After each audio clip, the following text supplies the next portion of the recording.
Allahovi poslanici, Lut alejhiselam, Sodoma i Gomora cijela priča.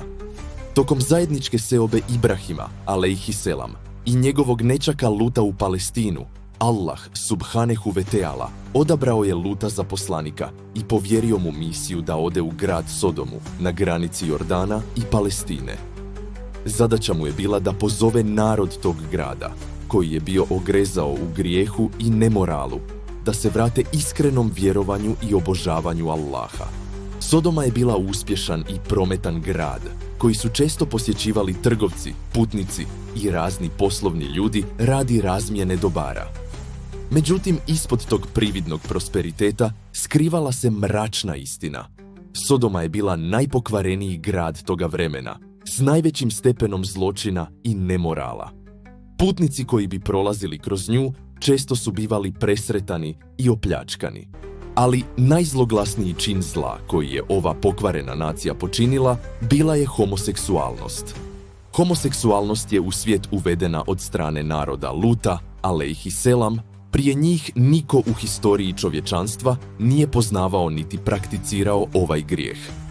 Zadovoljan poslanstvom i svojom novom misijom, poslanik Lut alejhiselam nastanio se u Sodomi i odmah počeo tražiti načine kako da svoj narod uvede u okrilje Islama.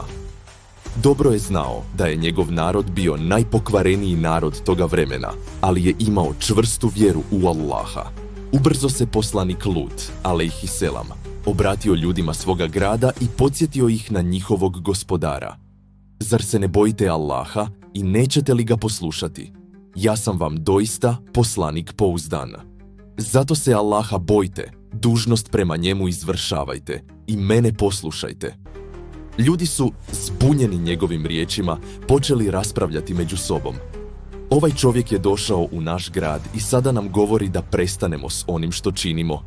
Jasno je da on ima neku svoju korist u ovome. Na to im Lut odgovori: za to od vas ne tražim nikakvu nagradu. Moja nagrada je samo od gospodara svjetova. Tada je otvoreno spomenuo njihovu sramotnu praksu i jasno im rekao da je to nemoral i prijestup protiv prirode i Allahove upute. Zar ćete sa muškarcima općiti, a žene koje vam je gospodar vaš stvorio ostavljati? Ne, vi ste narod koji sve granice zla prelazi. Na kraju je odlučno poručio da se nikada neće složiti s njihovim dijelima, nego da ih prezire i upozorava na kaznu.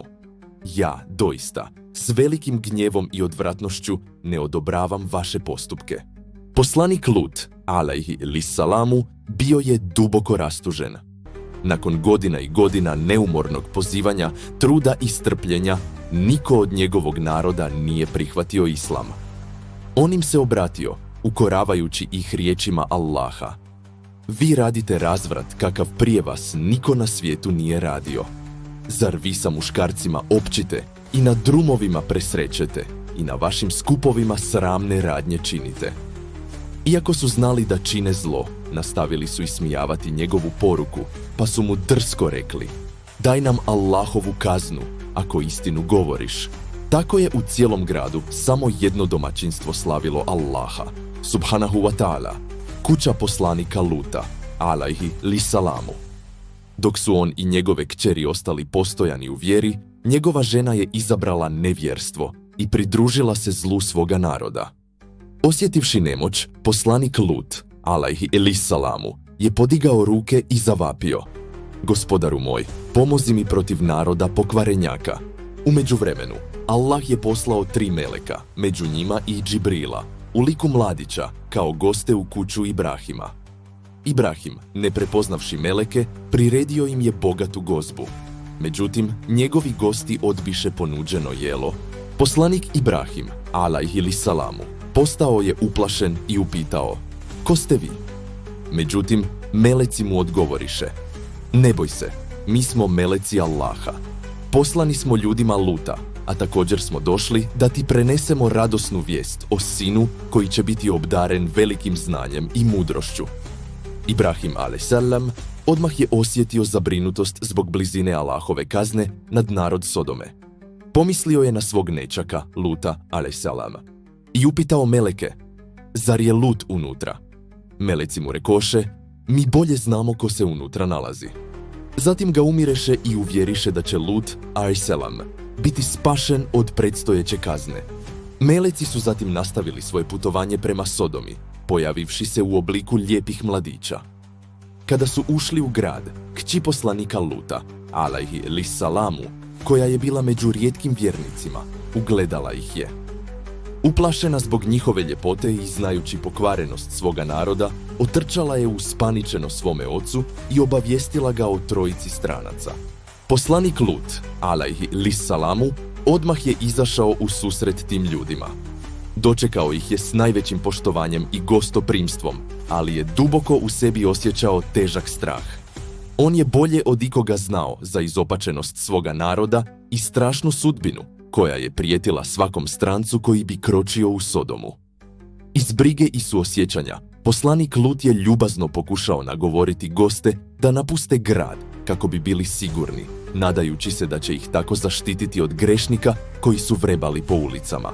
Ali poslanik Lut, alejhi lissalamu, je bio previše stidan da od gostiju zatraži da napuste grad, pa ih je poveo u svoj dom, pazeći da ih niko od ljudi ne vidi. Njegova žena, koja nije vjerovala, ugledala je trojicu mladića dok su ulazili u kuću zajedno sa Lutom. Umjesto da sačuva tajnu, ona je požurila ljudima grada i obavijestila ih da Lut u svojoj kući skriva trojicu lijepih mladića. Ljudi Sodome su se obradovali ovoj vijesti i ubrzo su se počeli okupljati ispred Lutove kuće. Njihova pokvarenost i strast su rasli i počeli su snažno udarati po njegovim vratima. Tada je poslanik Lut povikao: "Ne sramotite me zbog mojih gostiju. Zar među vama nema nijednog razumnog čovjeka?" Ali ljudi, sve nestrpljiviji i bez ikakvog stida, uzviknuli su: "Zar ti nismo zabranili da ikoga primaš i štitiš u svom domu?" Cijeli narod Sodome sada se okupio pred vratima Luta, alejhi lissalamu. Nestrpljenje im je raslo iz minute u minutu i počeli su nasilno razvaljivati vrata. U očaju, Lut, alejhi lissalamu, im se obratio: "Evo, ovo su moje kćeri, uzmite ih za zakonite supruge, ako već morate tako postupiti." Ali oni su oholo i bestidno odgovorili: "Ti dobro znaš da nas tvoje kćeri ne zanimaju. Ti znaš šta mi želimo." Osjećajući se potpuno nemoćno pred pokvarenim narodom, Lut, alejhi lissalamu, je uzdahnuo u srcu: "Kamo sreće da imam moć protiv vas, ili da se mogu osloniti na silnu snagu." U tom trenutku trojica gostiju progovoriše: "O Lute, mi smo meleci tvoga gospodara, oni ti nikada neće nauditi." Džibril, alejhi selam, tada je istupio iz Lutove kuće i udario muškarce, pa su svi izgubili vid. Zapanjeni i bijesni počeli su vikati: "Šta je ovo za nas magija? Odakle ovo? O Lute, ti si kriv za ovo. Vidjet ćeš šta ćemo ti učiniti sutra." Slijepi i osramoćeni vratili su se svojim kućama, kujući plan kako da unište Luta narednog dana. Tada je Allah, subhanehu ve teala, naredio svome poslaniku: "Povedi svoju porodicu u gluho doba noći i neka se niko od vas ne osvrće, osim tvoje žene. Nju će snaći ono što i njih. A njihovo vrijeme je ujutro. Zar jutro nije blizu?" Kako mu je naređeno, Lut, alejhi lissalamu, je sa svojim kćerima napustio Sodom usred noći, dok je njegova žena, nevjernica, ostala i pogodila ju je ista kazna kao i njen narod. Kad je svanulo jutro, nastupi stravičan, prodoran krik koji je potresao cijeli grad i ispunio njegove stanovnike bolom i užasom. Melek Džibril, alejhi selam, zatim je podigao narod svojim krilom visoko u nebo, izvrnuo zemlju i tresnuo je o tlo. Nakon toga, Allah, subhanehu ve teala, poslao je kišu kamenja od tvrde pečene gline. Svaki kamen je bio obilježen imenom griješnika kojem je bio namijenjen, i time su okončani životi pokvarenog naroda Sodome. Lut, alejhi selam, koji je zajedno sa svojim kćerkama napustio grad, vratio se svome dajdži, Ibrahimu, alejhi selam. Zajedno su nastavili širiti poruku Allahove jednoće i upute sve do Lutove smrti. Danas mjesto gdje se nalazila Sodoma, grad pokvarenosti i razvrata, obilježava mrtvo more, koje stoji kao vječni podsjetnik na Allahovu srdžbu prema narodu Luta, alejhiselam. Kur'an veličanstveno podsjeća na ovo, a oni, ti gradovi, zaista stoje na vidljivom putu. U tome je zaista znak za one koji vjeruju. Hvala što ste gledali. Pratite moj kanal za još ovakvih sadržaja.